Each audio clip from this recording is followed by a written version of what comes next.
Welcome to the High at 9 News Hour, where you will hear from cannabis industry experts and professionals from around the country talk about important topics while shining light on global issues and discussing cannabis as it relates to politics, regulation and reform, data and technology, science, research and medicine, family and parenting, art, celebrities and entertainment, fitness, sports, mental health and wellness, and plant-based medicines and entheogenics. Together, we are building a stronger community, fighting the stigma and creating change. With your hosts, Jason Beck and Rico Lamitte, joined by special industry expert correspondents from around the country, and daily antics brought to you by Cannabis.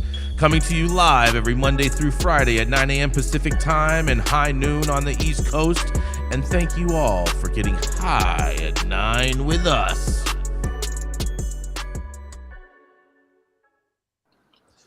Oh, yeah. Good morning, everybody.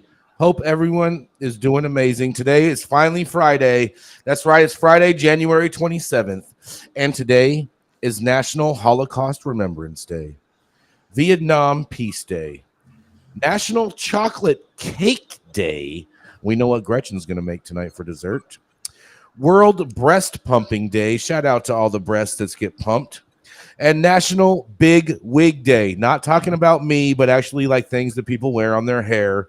And of course, it is National Fun at Work Day, because that's all we love to do here is have fun. We're live every Monday. Oh, excuse me. Thank you all for joining us and getting high at 9 with us. It's also high noon on the East Coast. And please remember to like, share, and subscribe to us on all social media platforms. You can use that QR code right up at the top of the page to find us everywhere that we are. We're also live on Monday through Friday on YouTube and audio only on Clubhouse. And if you are joining us in Clubhouse, you can participate in the show by raising your hand if you have a comment on the story most recently presented. We're going to switch it up a little bit differently today. We are going to start off, and she is going to be surprised because we are going to start off with ladies first today. That's right. We're going to jump right in to Gretchen Gailey's story today. She's Gretchen Gailey. Where did you go? Oh, there you are, Gretchen. She's a political strategist by day and a baker by night, a true female multitasker who can not only bake up a storm, but also knows how to make the sausage on Capitol Hill. She's the founder of Panoptic Strategies and our very own Washington Insider.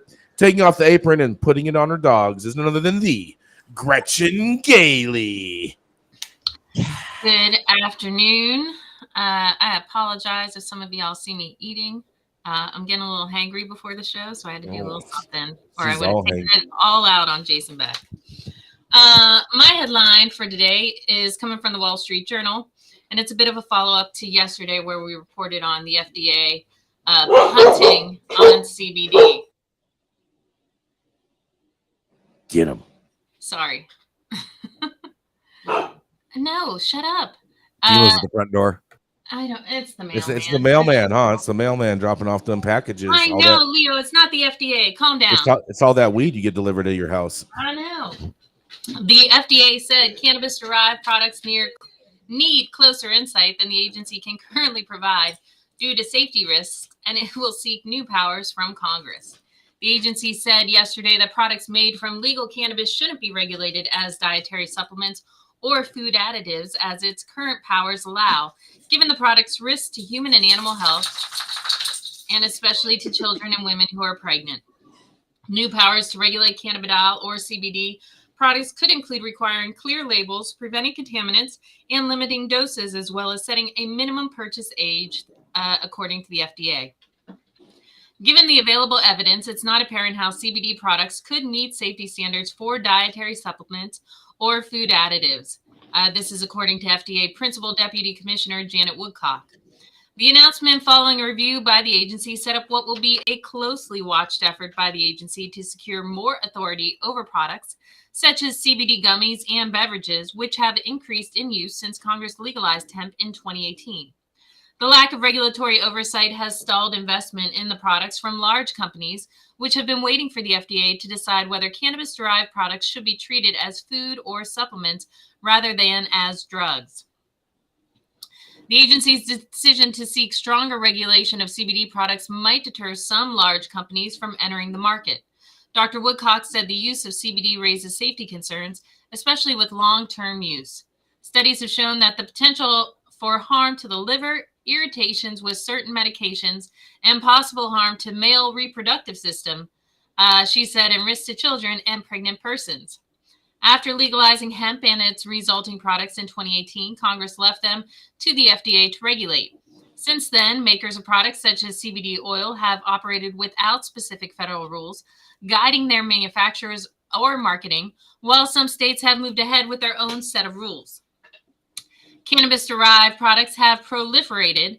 A 2021 report by the FDA said that $4.6 billion market was expected to quadruple by 2026. Yesterday's announcement is unlikely to have an immediate impact on products currently on shelves. Dr. Sybil Swift, Chief Science Officer at CBDMD Incorporated, a maker of cannabidiol products that had petitioned the FDA to regulate the products as dietary supplements, said the FDA's decision was a disappointment to consumers and businesses. They want to see the industry safely regulated. As long as they keep throwing up these roadblocks and saying we don't know how to do it, they're not doing their job to protect customers. Kim Stuck, the chief executive of Cannabis Advisors LA Consulting, said she has been advising her clients to follow either dietary supplement or food additive regulations in preparation for FDA guardrails and to pursue outside certification for good manufacturing practices. The lack of clear regulations and oversight, Ms. Stuck said, has encouraged investment while giving some companies the latitude to not follow any regulations at all. My clients are begging for it. They feel very, very lost. Republican lawmakers Representative Morgan Griffith of Virginia and Brett Guthrie of Kentucky wrote to the FDA in September asking why the agency has been slow to put up regulations for hemp-based CBD products. A 2019 survey of more than 2,000 adults from consumer brands associations and an industry trade group found that while 6 out of 10 people said they've heard about CBD, most were mistaken about what the substance actually is. CBD, or cannabidiol, is the non-psychoactive component of the cannabis plant and doesn't provide a high sensation. The only FDA-approved use of CBD is for the treatment of epilepsy for a drug called Epidiolex. And I think we all know very well that the FDA has painted itself into a corner by regulating Epidiolex first, and that is what's really causing the issues here. I am greatly disappointed that they punted to Congress on this, frankly, because Congress doesn't know what the hell they're doing either. But in theory, the FDA has the actual scientists to figure this out. And it's also, frankly, the purview of the FDA to start changing some rules. They can do that. So I suggest they hop to it. Too sweet. This is Gretchen for High at 9 News. Oh, man, Gretchen. The FDA really put themselves in a very, very awkward spot. When has the FDA just hopped to it? I'm just saying, I would like to see that, Rico Lamitte. Can I have a little optimism on a Friday going into the weekend? Always cautiously optimistic. You know me. No, I'm not optimistic at all that they're going to do this. Frankly, I think they're going to sit on their butts and wait for Congress to do nothing as usual. And I think this market is going to continue going on unregulated. Because the trap will never die. We all know that. This ain't about the trap. Don't give me the trap bullshit. It has nothing to do with the trap. It has to do with their complete lack of understanding, and they need to be calling people like Dr. Jean Talleyrand and tell them how to fix this. They don't understand the plan. That's their problem. What do you have to say about this, Dr. Talleyrand? Let's let the doctor in the room speak. I completely agree with Gretchen. Can you guys hear me? Oh, there we are. Yes. Yeah, I heard that. Say it again. Well, this should be expected. There's another drug out there, which is a lovastatin, which is a cholesterol-lowering agent that found a natural product, rice yeast. And red rice yeast is not approved by the FDA, although the statins are. Once cannabidiol and THC were approved by the FDA through traditional regulatory pathways, it pretty much reduced the possibility of cannabis being approved through food supplement pathways. We've got to create a unique pathway for cannabis. We knew this in 2018. They weren't going to approve it. Do you think that'll actually happen, Dr. T? That we do a unique regulatory pathway for cannabis? That's a possibility. How feasible is it? I mean, the FDA hired a guy who could do it. I forgot his name. He's the guy who set up the New York system and I believe Rhode Island. Anyway, yeah, I think they can do it. Well, and I agree with Dr. Talleyrand. I think this is where Congress steps in and says that they have to create a different category, a different pathway for them to do it. And then the FDA will do it. Oh, yeah. Congress got to step in. That's right. They got to step in. They need to deschedule or else we're all going to be screwed. No, not happening. Descheduling doesn't help here. No. I'm just telling you, that's how it's going to have to work out. And we got to have reparations too. Just don't forget about that, Gretchen. Oh man, that was your story yesterday, Gretchen. Reparations. Yeah, Gretchen. Yeah, that was just PC reparations, which will never happen because Congress won't allow it. Call you the PRR, pro reparation Republican in the House. Gretchen Gailey. Anyway, move along. FDA sucks. We all know this. Let's keep it going. Do they really suck? Yes, highly. FDA is trash. All right, so if you ain't at Green Street with me, where we have a live studio audience. Oh, yeah. Live studio audience today. Here at Green Street, downtown Los Angeles. If you ain't over here wheeling and dealing, smoking on the best weed in the world, ain't no telling where you might pop up next. It could be Detroit with the hustlers slanging Delta 8 under the bridge somewhere where they call him White Gucci. He could be down in Florida, next to Donald Trump in a spray tanning booth where he finds himself at home. Or he could be in West Hollywood where they call him El Presidente because he is the president of cannabis tourism. But today, you know what? I'm in the studio with him. He's right next to me. The ivory to my ebony, my photo negative, the longest continuously operating retailer in the world, Jason Beck. Oh, yeah. Good morning, Rico. Hope morning. everyone, you know what, we finally made it to Friday. I hope you guys are all happy. But today, my story is a sad one. But it's on a topic that I don't typically cover. I don't typically cover the mushroom scene, but I'm going to cover the mushroom scene today. I think you should. Okay. And if you can't tell, you can tell that I'm in the house and Rico's out in the pool house. If you can tell by our different backgrounds today. They call me pool boy. The way I rock a speedo. Oh baby. Man. Oh boy. Oh boy. Oh boy. Oh boy. Oh boy. Put that in your spank bag. Yeah. But you know what? My story is so big. It even has a comment from the president. That's right. Sleepy Joe woke up to make a comment on my story. Because today, in Half Moon Bay, there's a mass shooting believed to be a case of workplace violence. That's right. As authorities continue to investigate Monday's mass shooting in Half Moon Bay that left 7 people dead and 1 injured, officials on Tuesday said the massacre appears to be a case of workplace violence. The mass killing took place at 2 mushroom growing locations. That's right, mass mushroom cultivation facilities. One at about 2:20 p.m. in San Mateo Road, Highway 92, and the other shortly thereafter along Cabrillo Highway South, Highway 1. Multiple victims were found at both scenes, unfortunately. The suspect, a 66-year-old Chinlu Zhao, worked at the first shooting location, Mountain Mushroom Farm, and he either worked with or used to work with the victims at the shooting scenes, the sheriff's office said. Investigations believe he acted alone. In a quote, all of the evidence we have points to this being the instance of workplace violence, San Mateo County Sheriff Christina Corpus said on Tuesday.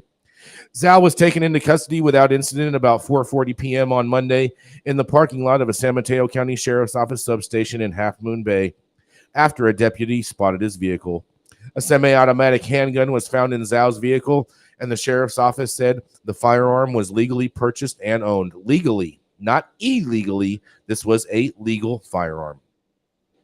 Zhao was booked into the McGuire Correctional Facility in Redwood City on 7 counts of first-degree murder and 1 count of first-degree attempted murder. The sheriff's office said each count includes an enhancement for using a firearm. He is scheduled to be arraigned on Wednesday afternoon. In a quote, we are not going to be giving out a lot of precise detail on what was said, San Mateo County District Attorney Steve Wangstaff said, "This is a case that is at the beginning stage. It is a long road to travel over the coming months and years.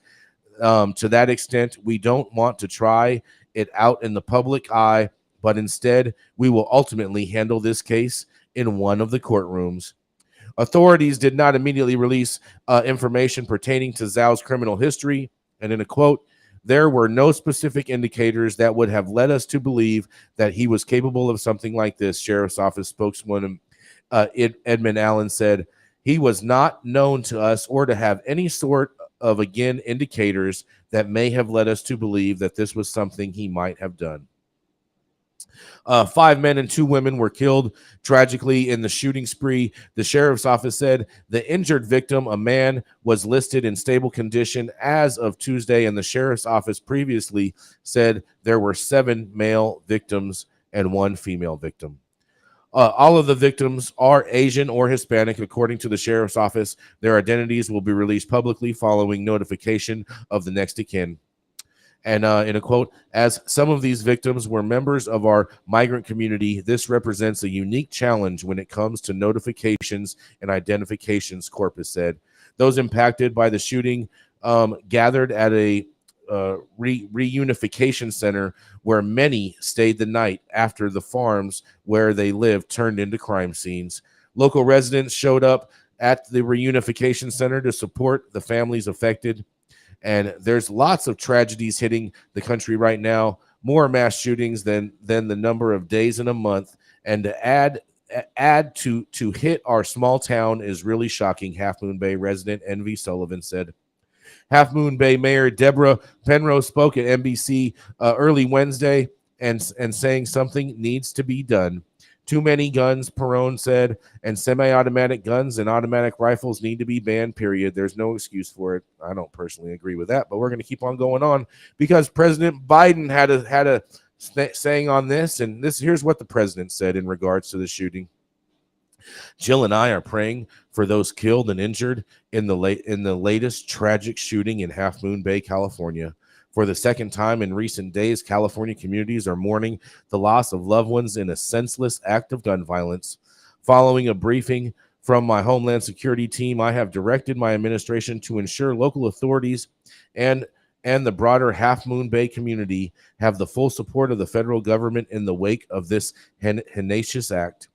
Yesterday, Senator Feinstein, along with Senators Murphy, Blumenthal, and others, reintroduced a federal assault weapons ban and legislation that would raise the minimum purchase age for assault weapons to 21.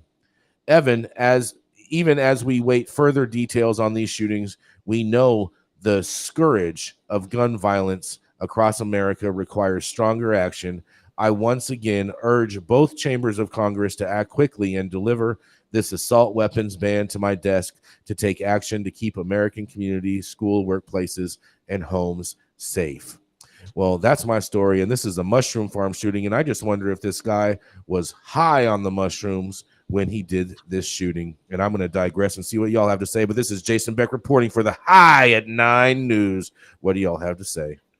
It's a sad story, man. This is really, really sad. I just hope that everybody gets peace from it.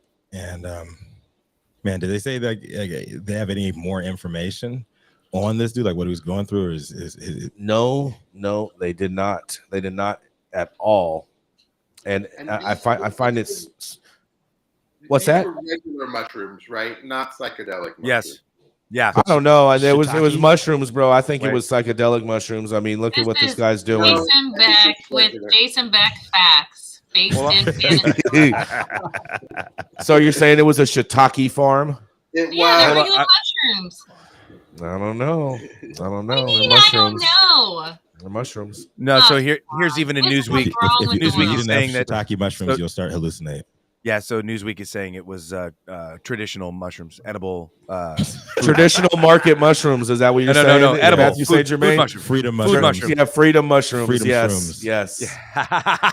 Uh-huh. But yeah, For no, your no, mind. real food mushrooms. And Like it says- lion's mane. I think here's a really important thing. Every news article I just hit on the DuckDuckGo points to low pay and tensions amongst farm workers because of their situation. And it's something we should really talk about once again, like why the people that craft and create and care for and deliver us all of our food live basically in the slave/indentured servant conditions. You know, Facts. I keep saying the same thing. The quality of a civilization is evident in how those who are considered the least among us are treated. And so if you look at us, we're not even living in a civilized society in America. This is just straight barbarism. So Mathieu St Germain, are you telling Yep. me that there was no penis envy involved in this shooting? No What comment. kind of cap were they working with? Yeah. Yes. I like to joke. I like to go with no Jason cap. Beck, what kind of penis envy are you working with here? Just so you know, Gretchen, penis envy is a very popular strain of hallucinogenic mushrooms. Well, Because I it grows wasn't so talking about huge. that one because you're clearly being a dick with this stupid. I don't know what you're trying to pull with this story. I'm just saying. Oh. I mean, you know. I got to say whatever. for the record that Jason didn't see me naked, so it's not me. I had my pants on by the time I got out of the cabin. And if you know, you know. And if you don't, that's okay. Oh boy! Oh You said boy! Jason's oh, being boy. a dick just because we have all these phallic jokes. Is that what you're saying, Gretchen? No, I mean- because he's one of these people who bitch and moan about the media, but then he's an idiot who perpetuating stupid stories saying that these are psychedelic when they absolutely are not. He knows they're not. I was asking. Well, let's I don't just know that be- they're not. It says it's a mushroom farm. It doesn't specify Dear to either Lord. way. It sure does sound like a fallacy to me. Yeah. I'm So, just yeah, I'm just like the National Enquirer, just trying to learn and understand Like and the grow. National- Exactly. Or like the Weekly World He News. inquires about the nation. Yeah, and just inquiring minds want to know. Yes. Yeah. And inquiring showers want to grow. Yes. Yes. All right. So, Oh man. we're gonna keep it rolling. Yeah, we're here. gonna keep it rolling. Coming up next, that's right. We have him in studio. That's right. It's the dope dad himself because he had no babysitting daycare days to do. They obviously gave him Fridays off. Maybe that's because they Yeah, couldn't afternoon afford to shift. pay him at the daddy daycare because he spent all the money on someone else's phone bill for the last 50 months. But who the hell knows? That's right. It's the dope dad himself in stage with the live studio audience behind us. That's right. It is Rico Lamitte. Oh yeah, Jason. I definitely appreciate you. We're waiting on Dave Howard. So if we don't have Dave Howard from Leafly to join us today, who's gonna give a reaction to yesterday's story that I did and talk a little bit about part 2. If he can't do today because he's waiting for clearance from Leafly, we're gonna have him on. Hold on, Rico. We're gonna hold on for a second. We're gonna run a quick ad real quick Okay, in let's run hopes the that ad. we can get Dave with Let's do us it. real quick. All right. You want to grow some of the best weed in the world? Then you must start with the best genetics in the world. Go to www.dnagenetics.shop to order regular, feminized, or autoflower beans. All of your favorite DNA genetics cultivars such as Kosher Kush, Skywalker Kush, and oh yeah, Chocolate Truffle Shuffle. Boasting more cannabis awards for their award-winning genetics than any other company in the world. Remember to go to www.dnagenetics.shop to see why our terps don't lie. The thoughts, opinions, and shade thrown on High at 9 News are those of the individual speakers and not those of any other speaker or his followers. The statements made do not constitute legal or accounting advice, and our speakers make no representation regarding the legal status of any substance in any country, area, territory, or its authorities. The views expressed in this room do not establish any fiduciary responsibility or relationship. Our sponsors do not imply or constitute any endorsement by us or the expression of any opinion whatsoever on the part of any speaker on stage. If you are an easily offended person, don't pull up at Green Street. You might get busted out.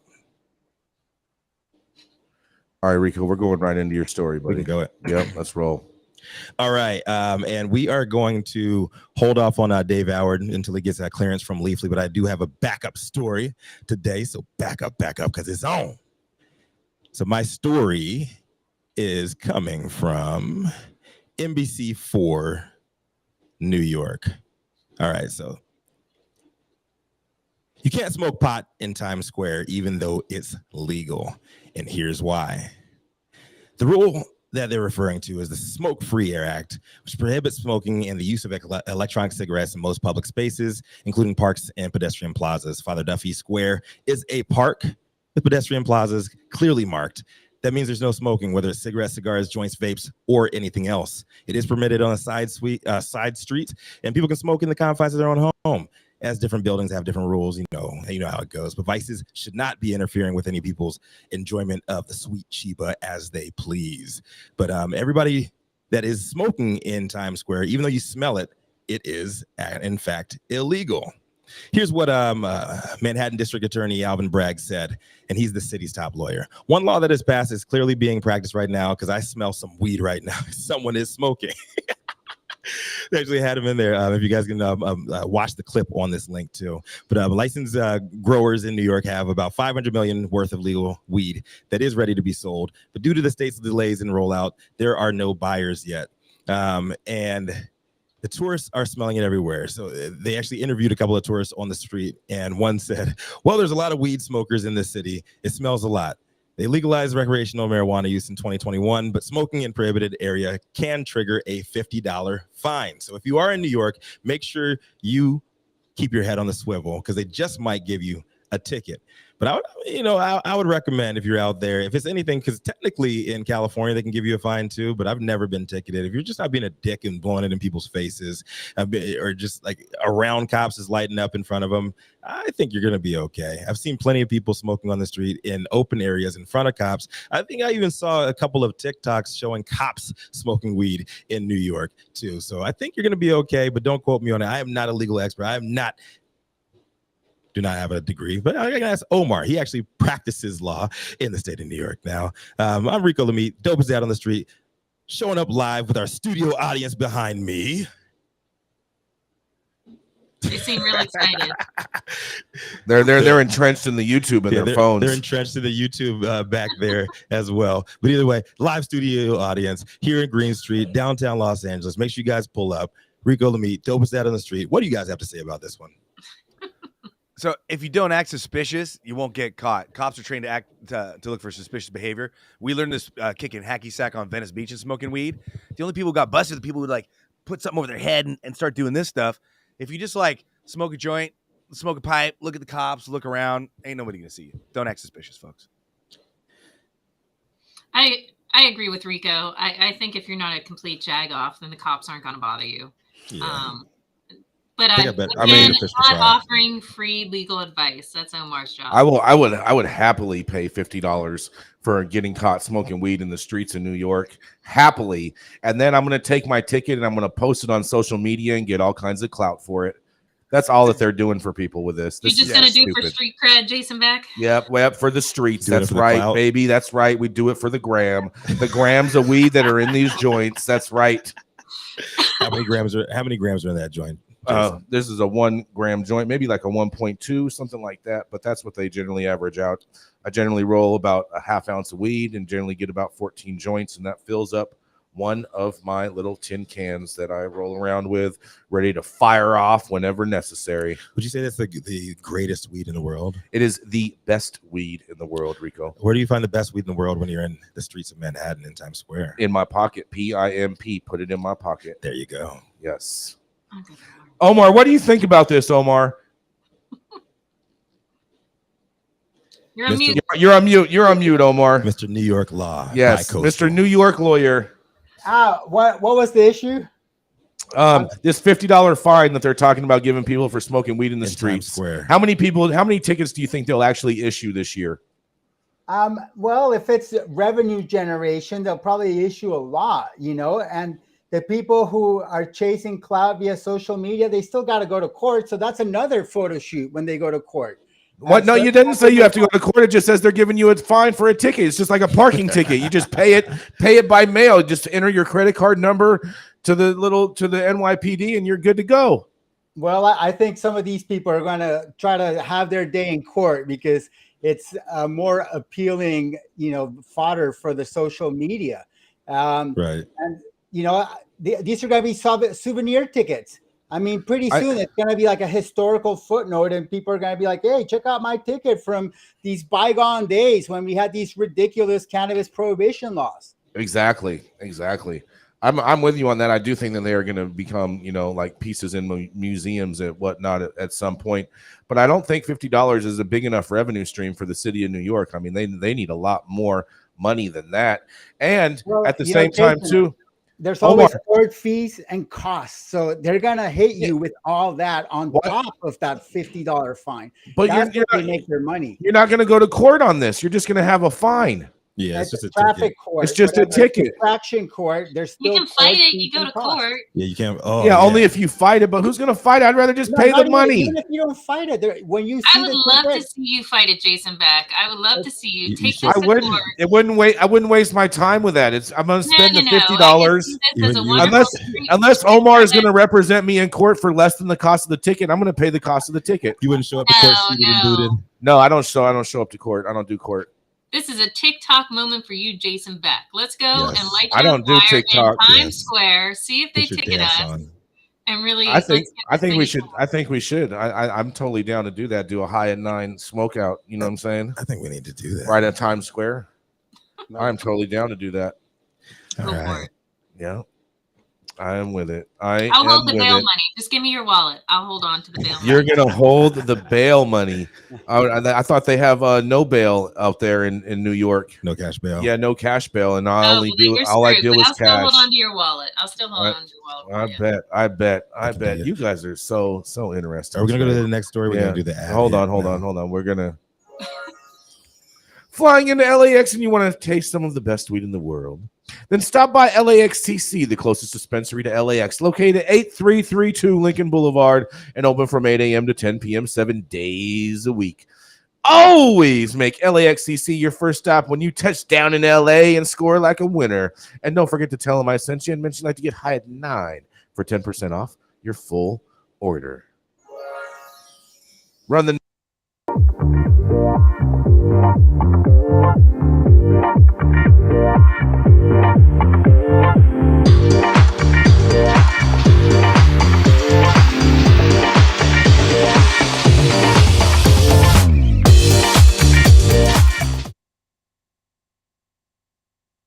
Every time I hear that ad, it just really does make me want to just puff on that vape. ask Gretchen what she does.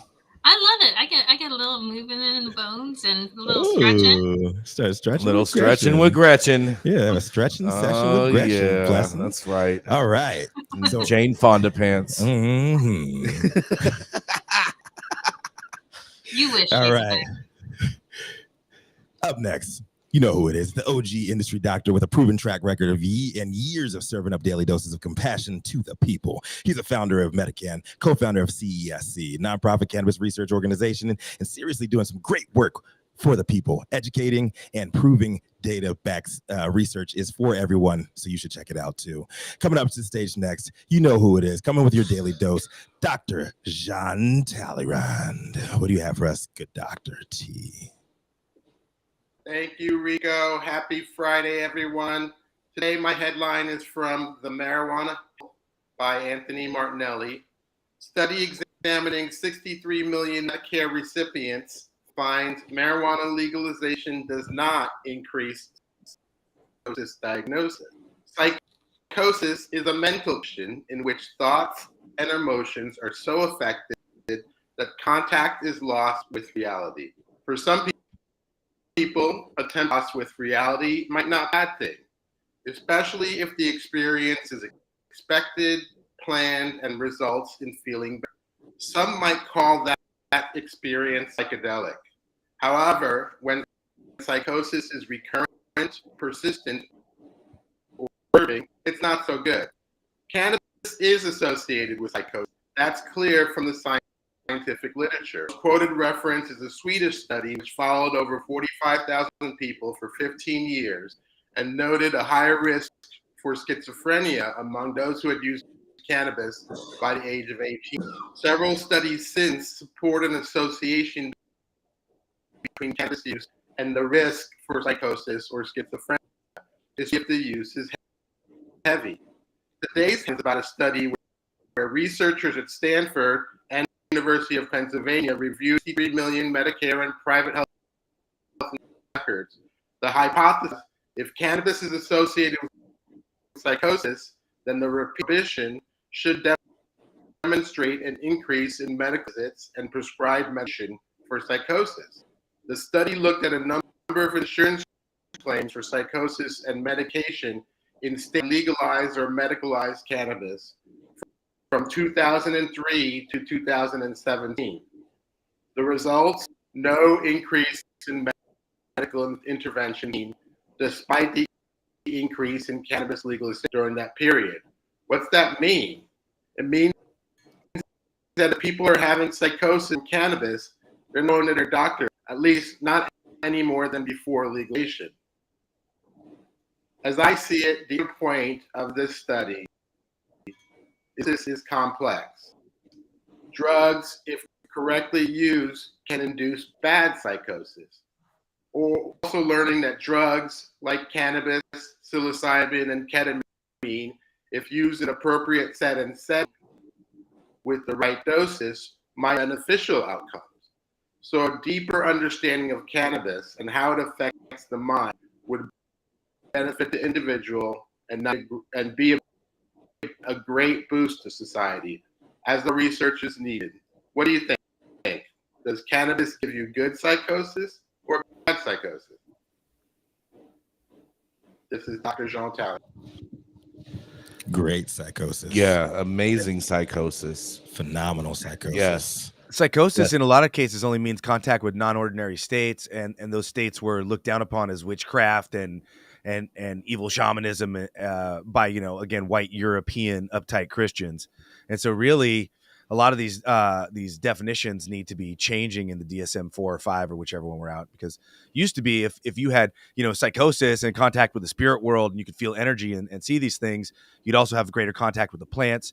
You tend to be a shaman or curandero, and you would be somebody who the tribe would look to for kind of understanding what the boundaries of culture were, as well as ways to seek healing, both mentally and or physically. Completely agree. We need to broaden our definition. The medical term for it is euphoria. Cannabis causes euphoria. And is that a good psychosis? I posit that it is. It's a eudaimonia. It's a good, influence on the human mind. So I think euphoria is something that is missing from consumer culture. And, they can't sell you stuff if you're in a state of euphoria, because you don't want to buy anything when you're in that state. It's threatening to consumer culture. Yep. Yeah, no, I totally agree. I'm down with the psychosis and whatever people think. Maybe it's something that they need. Who knows? Who are we to judge what these people need mentally? Yeah, and if you get high and you come up with the answer that the current world isn't working for almost everybody, is that really crazy? Or is that maybe just a little bit of a window on what the hell's going on? Exactly. Obey. Oh, man, you might have just touched on something, Mathieu St Germain. They may not want to be in touch with themselves. Yeah. Reality can be scary. It really can, A lot of people look for cosmic space daddies and mommies to give them answers and tell them how it's going to be, because it's really scary to be at the actual periphery of the wave of space-time, realizing that we do not actually know who we are or where we're going in this ocean of chaos. Thank you, Timothy Leary. And some people choose to rely on religious and political authorities to keep them in their box and tell them how to be. And then others of us just look straight into the void and put on our best war face and scream our loudest psychedelic madness scream, and we go into that with love and open arm and just knowing that we're going to be unmade. Oh, get away from fear, everybody. Mm-hmm. That's right. Step away from fear. But so many people fear itself. Fear is a hurdle. It's not a roadblock. Fear is one of the most powerful emotions that the human body can experience. Exactly. It's easy to sell to, like your boy Donald Trump. Oh, God. Oh, God. Fear the other. Stop it. There's only one side that promotes more fear than everybody else. Who's that? I'm not even going to go there today. It'd be the side with the giant I'm tent. having a great Friday today. It's not a good Friday? No, it's a great Friday. Okay. All right. Let's keep it moving. It's a great Friday. We got to run this ad, Adam. Let's run this. Thank you so much for that, Dr. Talleyrand. We really appreciate this story. Yes. And I'm all about it. You know what? Give the people what they want. Yes.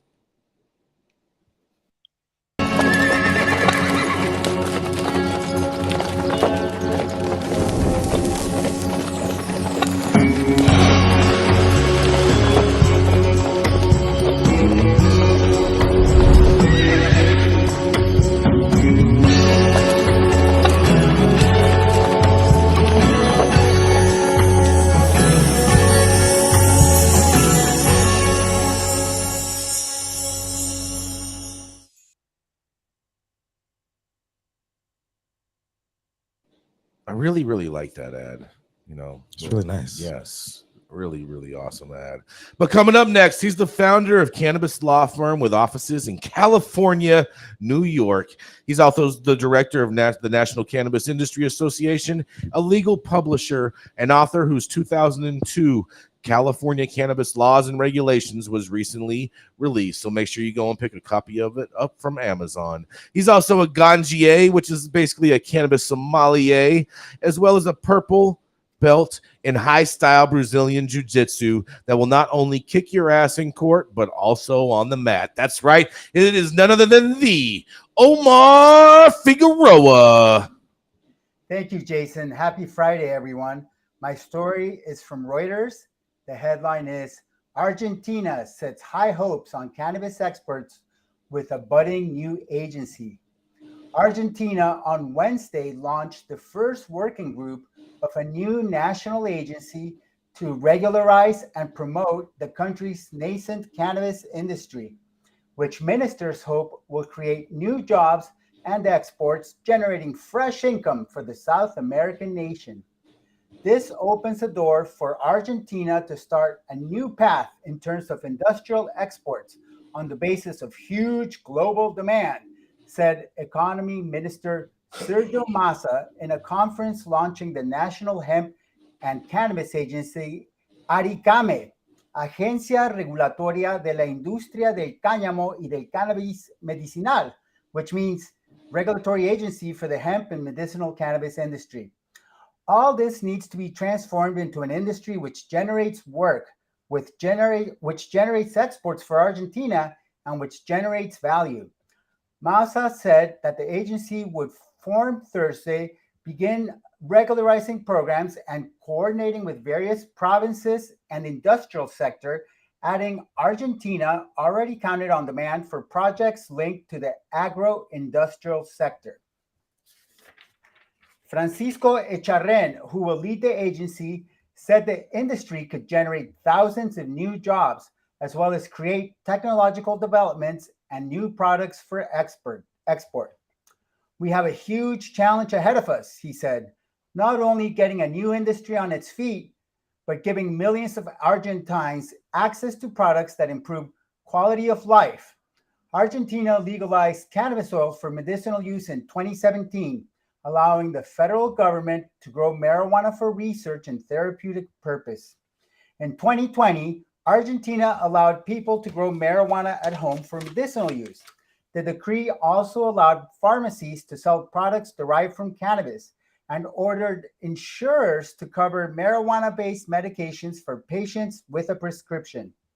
Uruguay became the first modern country to explicitly legalize growing, selling, and smoking marijuana in 2013.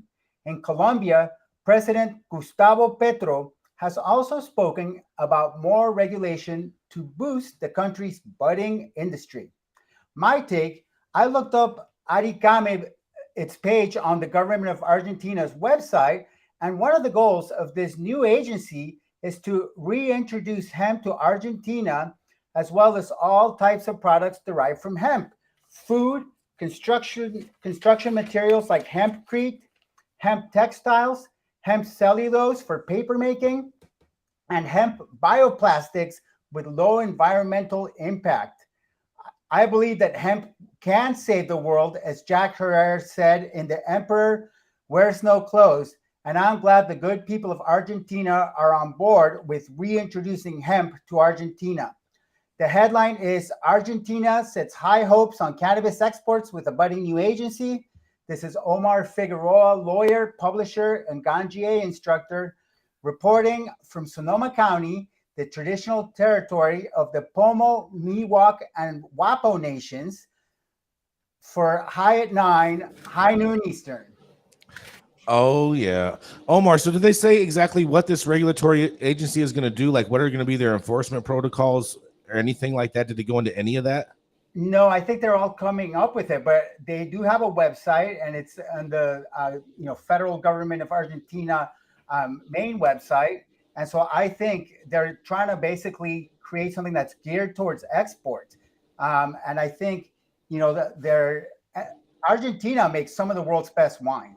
So reason to think that they'll be able to figure out how to make premium cannabis, how to cultivate premium cannabis. So it's going to be the biggest international competitor to where you currently reside at up there in Sonoma County?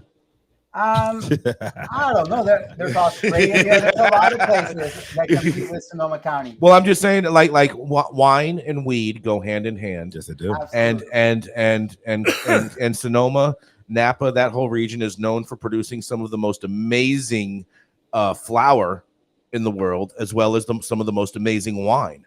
And so, why wouldn't, just on the opposite side of the equator, them be able to do the same thing? Same damn thing at the same damn time.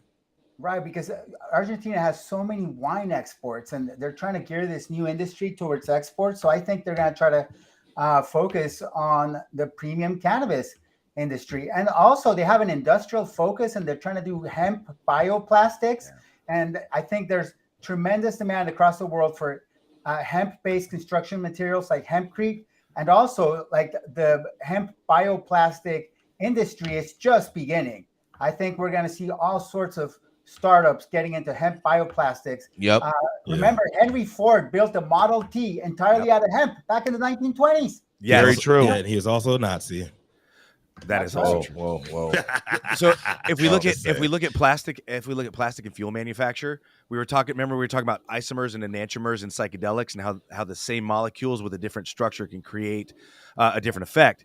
So now what we have is hydrocarbons or hydrogen carbon atoms, really complex, but then on this side from plant, and that's from petrochemicals. From here we have carbohydrates. If you listen to the names hydrocarbon, carbohydrate, they're actually the same molecules. And not an exact mirror image, but somewhat in a mirrored arrangement. And so anything that you can make from petrochemicals, you can make from vegetable sources. And the way I first found this out was A, The Emperor's New Clothes, and then B, Paul Stamets and his work showing that because most mushrooms are saprophytic, which means they break down wood, you can use mushrooms to actually break down petrochemical waste and totally make it non-toxic. The mushrooms will still bioaccumulate heavy metals like hemp, so you do have to mediate that. But other than that, you can literally spread mushrooms on oil spills and they turn it into food for nature. I also, it's so true, St. Germain. And I also think they should capitalize off of this World Cup victory that they just had and spread a little World Cup love around the world. Yeah, with branded weed. Also, a quick shout out to brother Omar here for mentioning The Emperor Wears No Clothes. I just was mentioning it on my live stream on Wednesday. I think it's a really important book. It was a seminal force in the movement to destigmatize cannabis. And what I did is I just bought 5 copies off Amazon used so that I could keep one and give some away because I lost mine in the fire. But I think all of us here, I put the link in the chat as well. I think all of us really would do a favor to the movement by buying The Emperor Wears No Clothes, by reading it, by remembering some points in it, and then by sharing it with others. And that's the other thing we were talking about. Remember Hearst and the Hearst apology? It talks about the hemp decorticator and how hemp was about to basically supplant all petrochemicals for all industry. And that's why Dow and Hearst got together and made the word marijuana and made cannabis illegal. Isn't it crazy how whenever we have some kind of more sustainable fuel method, whoever's behind it, whoever's really pumping up those methods end up disappeared? Well, or controlled, and those things get taken off the market. And I think that's why we do group mushroom rituals, because when you engage in group mushroom rituals, what happens is you have a shedding of the ego, and you find that you're part of a greater organism, and the people that surround you are actually a part of yourself. And you can actually feel that the more you can help them to feel good and heal and feel a good vibe, the better you feel. The more you stick to your own discipline and health in your own life, the better everything around you is reflected. And so I think that's not what happened in my story today. If we look, those were edible mushrooms. If we look back on the Mohenjo-Daro culture, the cultures that wrote the Upanishads and the Vedas, the cultures that constructed the pyramids in South America, the cultures that constructed the pyramids in Egypt, the Greeks in the Golden Age, I could just go on at length. All of these cultures had a tie to psychedelics because psychedelics make you reach outside yourself. They make you create art that because you want to express the beauty of the wonder of nature that we are all immersed in, or something. Well, everybody will be a little better with a little mushrooms, right? A little mushy, right? A little mushy. Or a lot of mushrooms. Yeah. Whether it's shiitake or penis envy.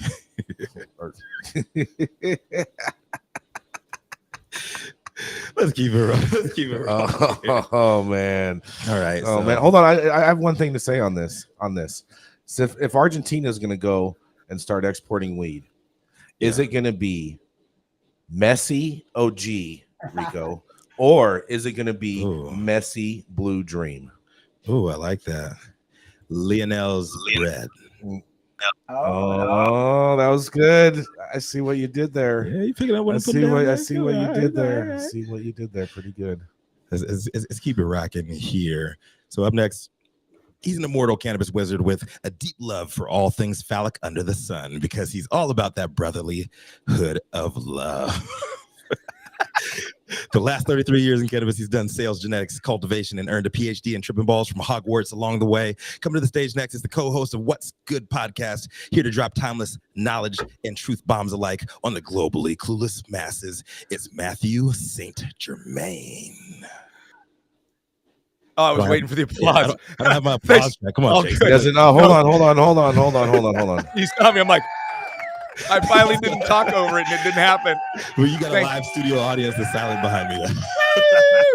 Thanks, That was brother. them. That was them. You didn't hear them? Yeah. that was See them. what I'm saying? Yeah. See, look at that. Look at that. Thanks, y'all, and happy Friday. Jason, real quick, can you drop the story link to Adam? I'm covering, so I'm a little bit behind the times here. But I got a great story. Happy Friday. It's great to see everybody. I love coming on and talking to folks. So we have a Catholic high school teacher busted for allegedly smoking weed with students. Not the best, but at least this time he didn't bugger him, right? Brandy, We don't know that yet. I guess all the maybe facts he was- You haven't finished the story. Brady P. Weibel, 32, and now former Catholic school teacher, is accused of allegedly smoking weed with several students, 3 of them juveniles. Weibel, who formerly taught music at Cathedral High School in New Ulm, Minnesota, was charged on January 19th with 5th-degree felony possession of cannabis and 3 gross misdemeanors of contributing to the delinquency of a child. The school responded promptly to the incident with a statement saying that he is no longer employed, and they're going to have a Zoom hearing on the matter on February 14th. Fox 9 reports that, according to court documents, a student and 2 others picked up Weibel and parked under a bridge. There they walked to a nearby sandbar, and Weibel allegedly whipped out a blunt and passed it to the students. All 3 students in that incident say they smoked cannabis. A priest associated with the New Ulm Diocese dropped dime and called police on January 14th after a school administrator alerted him that students had been smoking with their teacher. The supervising priest called the cops, and the rest is in the story. They set up interviews with the parents and the students, and then dropped the dime on the teacher. On the teacher. Police interviewed several other students and an additional student who admitted they'd also smoked at Weibel's house on another occasion. He admitted the adult student picked up a juvenile student after school and drove to the teacher's house where they smoked weed out of a bong. A student said they hit the bong between 10 and 20 times.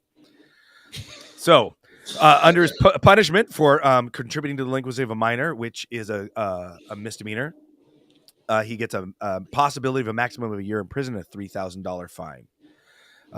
New Ulm Catholic schools didn't immediately respond for comment, and nor did the parents of any of the students or the adult students. Again, in the grand scheme of things, at least he was only smoking weed with them. Personally, I counsel my kids on staying away from cannabis until they have a college degree or hit 25, because we got plenty of time for doing drugs. The most important thing when we are a minor and in our early 20s and younger is the formation of our brain, and realizing that period of our life is like the main stage of a Saturn rocket. And the more fuel and focus and direction and trajectory we put into that first stage, the farther we'll go in our entire life. So don't smoke weed with kids, you guys, and definitely don't have sex with them. Yes. A misdemeanor. Yeah. How is that Catholic law, or is that Minnesota law? How about you keep Minnesota your kids away from Catholic school? That's Minnesota law. I cannot believe that it's a misdemeanor. It should be a felony, really. Hell yeah, it should. Yeah, I agree. Because the thing is, the moment you're doing drugs with kids, why are you grooming them? Exactly. Why? Exactly. And there's just the possibility of an accident if everybody's high and not paying attention. What are you guys planning on doing afterwards, you little creepos? The way I see this, the way I've always kept my relationship with my wife in great standing is like, I've never even been in a situation where she had to think twice if I did something or not. I cut it off in the past by never even engaging in behavior that could be even slightly questionable. Sure. But hold on, you're telling me too, this kid took 20 bong rips. No, they were saying over a period of time. They interviewed other students, found other kids. So he basically had a weed smoke. The music teacher had a weed smoking club at his house, and was It happening. sounds, Kids over it sounds like a whole lot more was going down. That bro, none of it's good. None of it's good. Do we know if they were all trombone or trumpet players? Moral of the story: Ouch. keep your kids away from Catholic school. Yeah, you know what's crazy is so like where I get coffee sometimes over here on Montgomery, there's a Catholic church with a school, and they have on record already paid out between $3 and $5 million for child abuse. No one is ever picketing that thing. It's still open, and I see people dropping their kids off there every day. And I definitely wouldn't drop my kids off to a building where the people inside that building had admitting to having sex with other people's children. Right. It just blows my mind. Like with all this QAnon stuff, with all of this Save the Children, with all of this, why don't we focus on an extant pedophilic organization that's been around for a couple thousand years and who has a documented history of shielding priests and bringing them back to the Vatican where they cannot be extradited or prosecuted? Because they're a voting monolith. That's why. What do you have to say about this, Gretchen? I mean, they're smoking weed with kids under the bridge on a sand dune. I don't have much to say to the story or to the commentary that y'all are providing. You're just killing me. I'm wishing. Jaja, please chime in because I need some other feminine help here. Well, I'll chime in as a confirmed Catholic on the show today. Yes. I'm a confirmed Catholic, and I remember the priest would, when I was in college, I did an externship in Chicago, and the priest would buy the beer, and we would all like drink lots of beer. Lots of alcohol is accepted amongst the clergy in the Catholic Church. But even though I was confirmed Catholic, I haven't really gone back to the church after I saw how the church handled this church sex abuse scandal, which is not just like localized, it's like worldwide. It's happening in France, in Ireland, all over the world. Omar, that's why I didn't get confirmed. Luckily, my confirmation class was junior year of high school, and I had questions.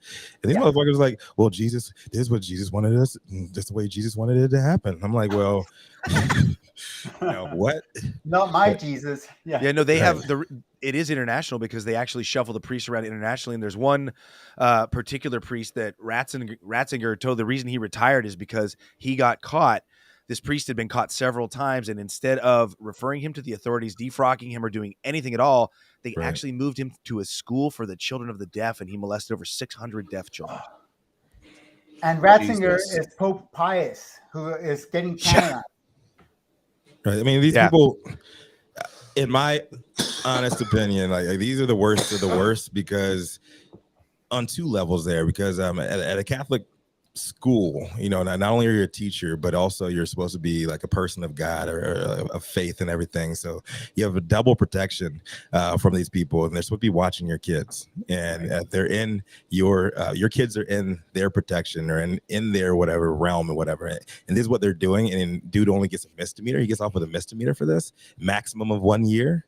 Like, come on, man, fuck that. Like, some laws need to change, and some people need to be put under the jail, straight up. This guy's one of them, in my opinion.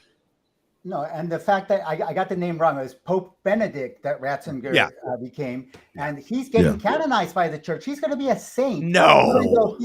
Yes. You know what his miracle is?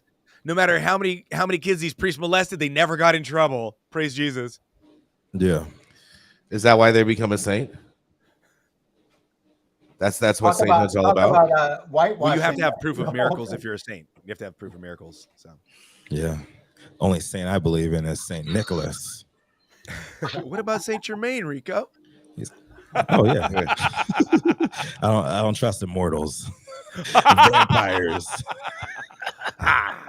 So I guess the only reason the Catholic Church isn't making Jeffrey Epstein a saint is because he got caught. I'm not touching that. Come on. Allegedly.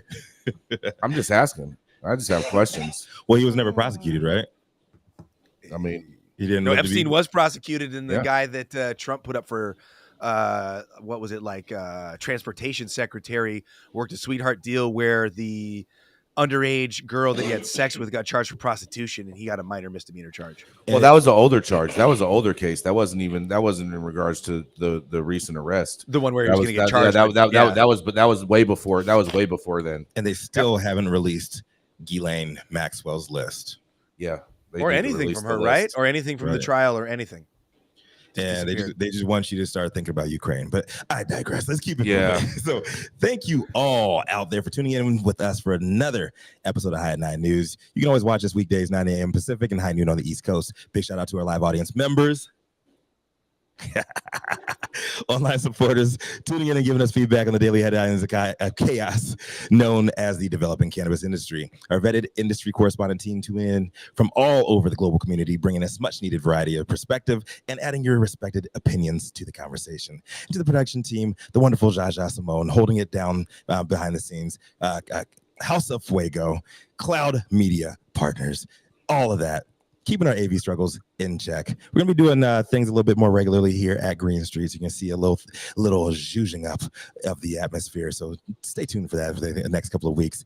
It is Friday, January 27th.